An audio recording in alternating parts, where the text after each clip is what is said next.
I had heard about this Caitlin Clark, and I was like watching videos of her just like having like 40 points, like averaging a million in high school. And I was like, oh, this girl thinks she's gonna come here and rule the world, you know, like whatever. It's gonna be, you know, whatever. And there she did, came in right away and ruled the world. And I was like, all right, here we go. Kate Martin's WNBA journey started with promise, but quickly turned into a nightmare. The former Iowa standout, the same one who helped Caitlin Clark lead the Hawkeyes to back-to-back Final Fours, found herself wasting away on the Las Vegas Aces bench, watching her career stall before it even had a chance to start. Game after game, her minutes vanished, her confidence slipped, and the franchise that was supposed to develop her seemed content to let her fade. Then came a phone call that changed everything, from Caitlin Clark herself. In a new interview, Kate opened up about the exact moment she realized Vegas wasn't her home, the conversation with Caitlin that reignited her fire, and why joining the Golden State Valkyries became more than a move. It became a rebirth. If you're rooting for Kate, you know what to do. Type Golden State Kate in the comments. I feel like your two Iowa teams left a mark on women's college basketball, but also women's basketball at large. Is that like kind of crazy to think about? Like you were a part of something that was a catalyst for this like larger growth. To understand how we got here, you've got to rewind to Iowa. Before Caitlin Clark and Kate Martin turned Carver Hawkeye Arena into a madhouse, Iowa women's basketball wasn't even on the national radar. But those two flipped the script. Every home game became a spectacle, not because of hype, but because of how they played. Caitlin was the flash, the logo threes, the viral highlights. Kate was the foundation, the one making everything run smoothly behind the scenes. She wasn't the sidekick, she was the system. I just remember you have that summer before, and she was doing things that I had never seen anybody do before. And as a freshman to come in and have that kind of confidence, like not everybody has that. Like I was like, oh, I haven't really seen anything like this. And so we knew she was going to be outstanding. And then, at the beginning of the year, we had some big wins, and there was highs and lows that year for sure. But, you know, it took us a little bit to figure it out. But it obviously turned out better than I could have ever expected or thought. Let's talk about those Final Four runs in 2023 and 2024. Sure, everyone remembers Caitlin dropping 40 and breaking scoring records, but look deeper. Kate Martin averaged 13.1 points and nearly 7 rebounds a game. Those are not role player numbers, those are leader numbers. But Kate had the rare maturity to understand that her greatest strength wasn't outshining Caitlin, it was elevating her. She was the glue, the balance, the quiet power that made the whole machine work. Real quick, what did you notice about Caitlin's like work ethic? Was there anything that stood out? Yeah, absolutely. I mean, she was in the gym constantly. And it was like the way she approached everything too was like, it was like with a sort of excellence. It wasn't like, oh, I'm just gonna go through the motions and like whatever. It was like, no, like I'm here to kick your butt in every single drill, every single practice, like, and especially whenever our like gray squad guys were playing against us, it was like, if you're across from me, you're my enemy, you know? And like, I think that's just kind of how you have to approach things to get better. And she had that, you know, next level mindset, and it really just raised us all up with her. Go back and watch that iconic Final Four matchup against South Carolina, the one that stunned the undefeated Gamecocks. Kate calls it the defining moment of her career, and it's easy to see why. She was everywhere, communicating, boxing out, cutting off lanes, setting screens. She was the calm amid chaos. When Clark needed space to create, Kate was the one clearing it. When teammates got rattled, she was the voice that steadied them. That's leadership you can't teach, and the kind of presence that wins championships. If you had to pick like, kind of like a favorite highlight, like getting to the Final Four, is it beating South Carolina and breaking their streak? Is it, you know, getting to the final game? Like what would have been the moment? I would say beating South Carolina. Yeah, no, fair. Was like, that was incredible. That was like the best moment ever, because like we like all believed that we could make it to a Final Four, and so we were just like, all right, we made it to a Final Four, like let's go, this is great. We didn't think we were gonna really make it to the national championship. Like the undefeated South Carolina, they're like Twin Towers down there, like just a very long, athletic, good team. And so when we like executed that game plan perfectly and beat them, that was probably that's like still probably my career highlight. But the real magic between Caitlin and Kate wasn't just chemistry, it was telepathy. These two shared a basketball wavelength.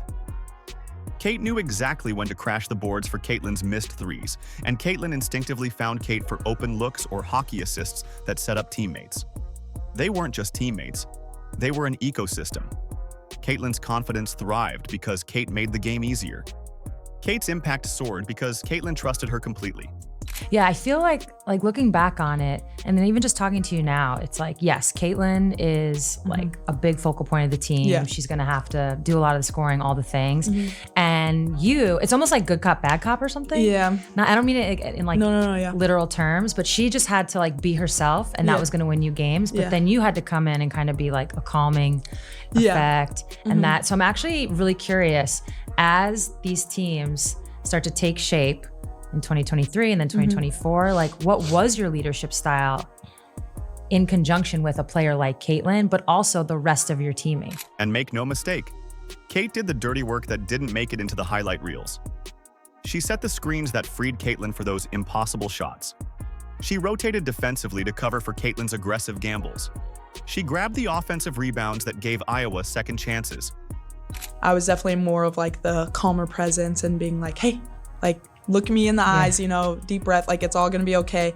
And I think like the leadership style that I really had was just like trust. Like she trusted me because she had seen me like putting in the work in the gym. She knew how much I cared. Like I was only 2 years older than her, but like she believed that like I had her best interest in mind, and like I showed her that over and over again. Like I built a relationship with her outside of basketball. I tried to build relationships with all my teammates outside of basketball, so it wasn't like the only time I'm talking to you is out on the court and telling you like, hey, like you can't do that, or like, hey, like do that, you know, whatever. Is like, it's called relationship equity. Exactly. The reason the Hawkeyes were feared wasn't just because they had a superstar. It's because they had the perfect partner to back her up.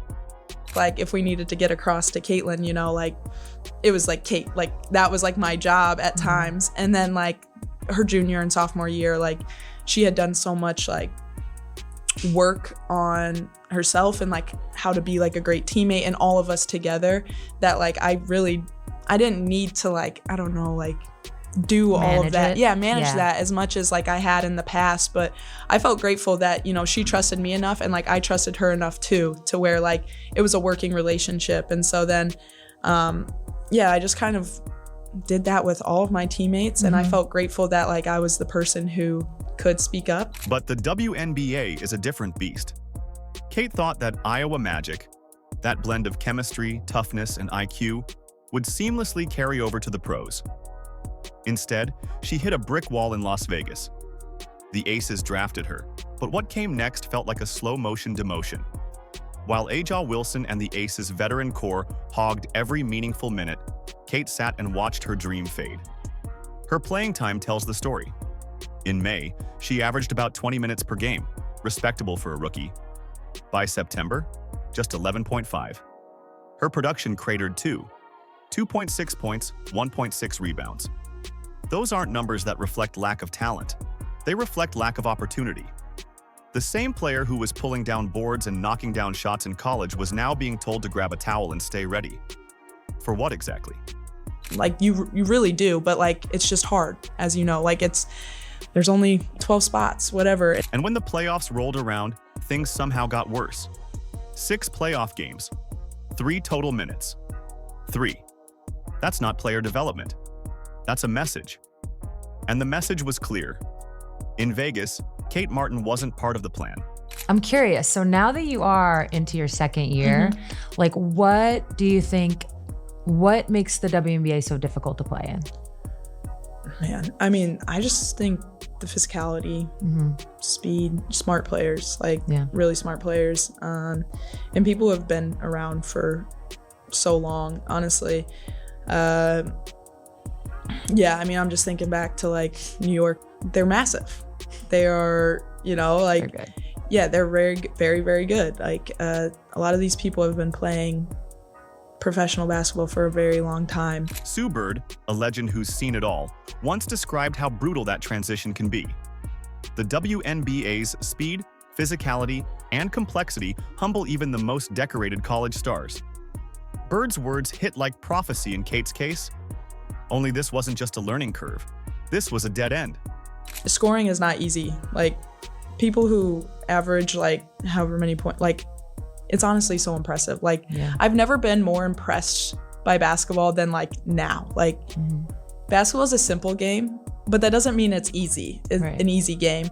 But yeah, like, people work really hard. They are long, they're big, they're fast, they're physical. So me just like having to learn how to be patient, play off of 2 feet, play in control. That is something, you know, I'm still working on, because sometimes you're like trying to do the right thing always and like make the right read, but then you forget like, hey, just go play basketball. The Aces' structure guaranteed it. Veterans like Wilson and Chelsea Gray controlled the rotation, and coach Becky Hammon wasn't about to disrupt her pecking order. Rookies weren't nurtured, they were placeholders.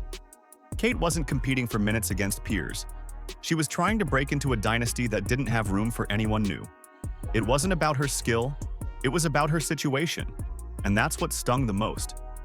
Every game Kate sat out felt like watching her career disappear in real time. Every practice where she ran the scout team felt like punishment for believing she could belong. The confidence she built at Iowa was being stripped away, not by her performance, but by politics. It's because it's really, really hard to come off the bench in what is a version of limited minutes compared to starters. It's not always that case, but you get my point. In a limited amount of time and be really impactful. Yeah. That is one of, I think, the hardest things. And anytime I've been around a teammate who's been able to do that, at times it's more impressive than the star player who just has that ultra green light. And you've kind of already brought up the balance. The cruel truth she discovered? The WNBA doesn't just test your ability, it tests your timing. It doesn't matter how good you are if you're in the wrong system with the wrong coach. Talent can't bloom when it's buried. And in Las Vegas, under A'ja Wilson's shadow and behind the Aces' bloated hierarchy, Kate Martin wasn't being developed. She was being ignored. There was one phone call that changed everything for Kate Martin. A single conversation that rescued her career from disappearing in Las Vegas. At her lowest point, sitting on the Aces bench and questioning whether she even belonged in the WNBA, Kate did what she always did when she needed clarity. She called Caitlin Clark.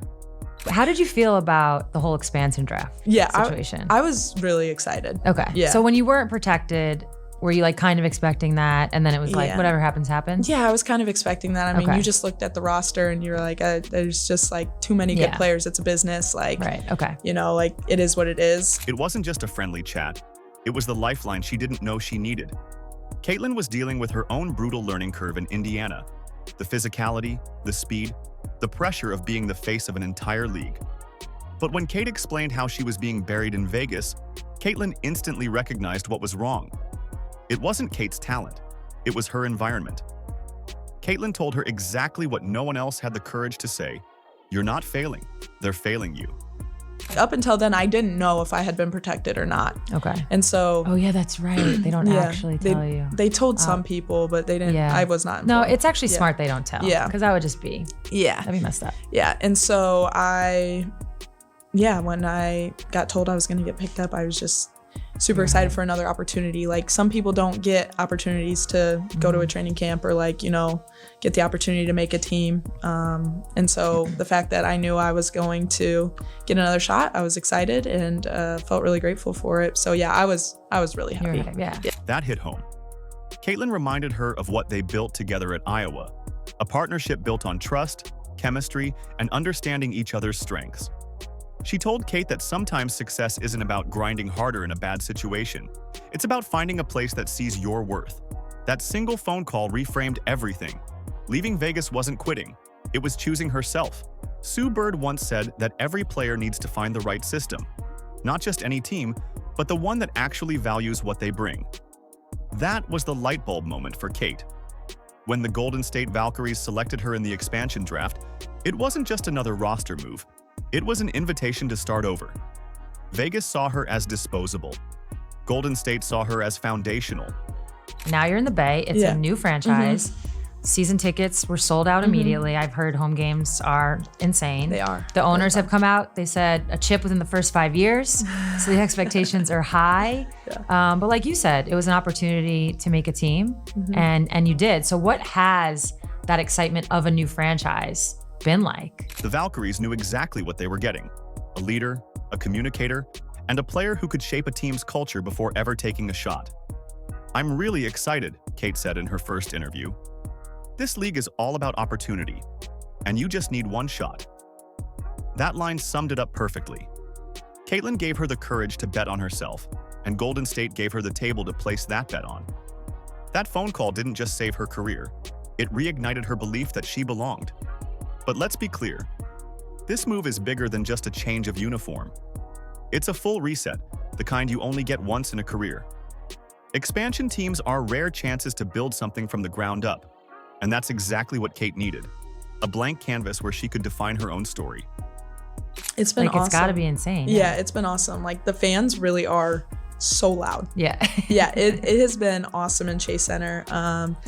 And they've been sticking with it the whole game. Like, when we were losing to LA the first game, they stayed the entire time and they cheered us on from the first minute to the last minute. And so that means a lot as a team. Yeah. Like, seeing your fans stay, like, and cheer for you. They were invested. It was just really cool. And like, you see people in the Bay Area just wearing Valkyries gear all the time. Unlike Las Vegas, Golden State isn't built on egos and hierarchy.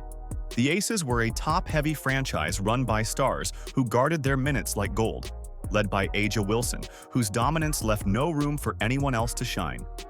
In contrast, the Valkyries are building something collaborative. Their GM, Ohema Nyanen, made it clear she wanted players who could set the tone, unselfish, high IQ athletes who valued chemistry over clout. Kate was her prototype. Head coach Natalie Nakas, who had seen Kate's work ethic up close in Vegas, immediately shifted gears. Her approach in Golden State is about effort and intent, not perfection. Mistakes aren't punishable. Complacency is. She preaches communication, enthusiasm, and accountability. Everything Kate brings naturally. The message was clear. In this system, your energy matters. It just feels really cool to be part of that history, a part of something so new. And we obviously know it's going to be like a huge learning year for us, but I'm grateful to do it with all of the girls on this roster. And that's exactly what was missing in Vegas. Under the Aces' star-driven dynamic, rookies like Kate were invisible. In Golden State, she's not a backup plan. She's part of the blueprint. Her role? To anchor the team culture with her trademark work ethic. To bring that same Iowa glue energy, the grit, the calm, the unselfishness that helped Caitlin Clark thrive. On the court, her focus is simple but vital. Rebound hard, defend relentlessly, make smart passes, and hit open shots. She's not chasing highlight stats. She's building trust. Every possession, every hustle play, every box out is her statement to the league that she belongs. And this time, she's got the minutes and system to prove it. People's focus is just like here with us and like whatever happened, happened. But yeah, I mean, I think in ways people can be like, oh, like, man, I didn't get protected. Like, as like an athlete, you know, it's kind of hard not to be like, oh, they didn't want motivation. me, you know, like, or like kind of feels like a failure in some type of way, or like rejection maybe is a better word. But everybody's like energy, everybody's excitement to get better and to learn and to build each other up has been phenomenal. Sue Bird's wisdom about finding your fit is unfolding in real time here. Golden State is giving Kate exactly what Vegas refused to: space to grow. It's proof that the right environment can unlock talent in ways no stat sheet can capture. The Valkyries didn't just hand Kate Martin a role, they handed her a purpose. She's helping shape a brand new franchise from day one, and that kind of influence is rare in professional sports. It's not just about winning games, it's about building identity, one that values hard work, connection, and belief. Kate's move mirrors a familiar truth in sports. Sometimes the most powerful career decision isn't staying loyal, but walking away. Every athlete faces that moment when they realize they've outgrown their surroundings. For Kate, leaving the Aces wasn't a failure. It was her declaration of independence. I really love it, honestly. It's been a lot of fun. But yeah, they brought a crazy spark. Like, they very high IQ, like want to play fast. And yeah, they just get out and go, go, go. And so that's how we want to play too. You know, we want to play fast, and we want to, you know, as you guys have probably can see with the numbers, we want to shoot a lot of threes too. And so their experience, like, yeah, they're young, but they've been playing pro for way more, like a really long time. So they have a lot of experience, and they've brought a lot of fun to the team for sure. She's not the first player to thrive after a change of scenery, and she won't be the last. But her journey feels different, because we all watched the rise, the fall, and now the rebirth. From the heights of Iowa to the depths of Vegas, Kate's story was always about resilience. And now, in Golden State, it's about redemption. The Golden State Valkyries are betting on her leadership. Caitlin Clark reminded her of her worth. And Kate Martin? She's proving that sometimes the smartest thing you can do is stop waiting for opportunity and go create it yourself. So next time you see her wearing that Valkyries jersey, remember what it took to get there. The long nights on the bench, the frustration, the one phone call that turned everything around. This isn't just a comeback, it's a masterclass in self-belief. If you're rooting for her, you know what to do. Type Golden State Kate in the comments and show her that the real ones never stop betting on themselves. Like, subscribe, and turn on all notifications so you never miss out. Click the video on the screen, and we will see you in the next one.